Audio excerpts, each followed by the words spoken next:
فواحد الزنقة في المدينة القديمة ديال مكناس كان ساكن راجل سميتو الحاج رشيد. راجل في الخمسينات متقاعد من الجمارك، ساكن بوحدو في دار قديمة ورثها من والديه. الجيران كان كيعرفوه بالابتسامة ديالو والهضرة القليلة، ما كيسول في حد، ما كيتخالطش بزاف مع الناس. في ليلة باردة في الشتاء سمعوا الجيران صوت غريب جاي من دار الحاج، بحال شي واحد كيطلب النجدة. وتبعوا داك الصوت دقة دقة، ومن بعد ما وصلوا ولا الصمت ولا الهدوء، بحال شي حاجة تقطعات. قالوا الجيران يمكن طاحت ليه شي حاجة، ولكن في الصباح ما شافوش خارج كيمشي للسوق ولا كيشعل الضو ديال دارو ولا حتى الصوت ديالو. دوزو 3 ايام والباب ما تحلش والدار ساكته، حتى ولات ريحه خايبه خارجه من الشاجم. عيطوا للبوليس، الشرطه دخلات وبدات كتفتش. الدار كانت باقا منظمه، ولكن وسط الصالون كان صندوق خشبي كبير بحال اللي كيستعمل للتخزين، ماشي ديال الحاج. الجيران ما عمرهم شافوه عنده.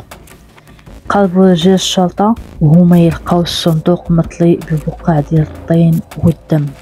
حلوه، لقاو فيه جثه متحله، اليدين ورجلين مشدودين وراس ملفوف بثوب احمر وعلامات تعذيب باينه. ولكن الصدمه الكبيره، الجثه ماشي ديال الحاج. فين مشى الحاج؟ واش هو اللي دار الجريمه ولا حتى هو تصفى؟ تحقيقات الشرطه بينات ان الجثه ديال راجل سميتو ياسين القنيطري، تاجر ديال الذهب، كان مختفي من 4 سنين من مدينه القنيطره في ظروف غامضه. شنو كدير الجثه ديالو دار الحاج رشيد في مكناس؟ واش كانوا كيعرفوا بعضياتهم؟ الشرطه لقات علبه حديديه وسط المدفأة القديمه فيها تصاور قدام ورسائل مكتوبه بخط اليد. التصاور باين فيهم الحاج رشيد وداك ياسين في دول بحال مالي، الجزائر وحتى اسبانيا. رسائل فيها تهديدات: رشيد الحساب باقي ما تسالاش، غادي نجي نطلب حقي. باين انهم كانوا شركاء في تهريب الذهب، ووقع بينهم خلاف كبير. الحاج خدا الفلوس وهرب، وياسين كان كيقلب عليه.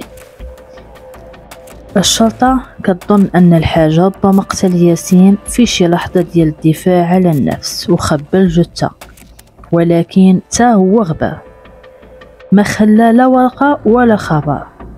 دازت شهور ودازت اعوام لا اثر.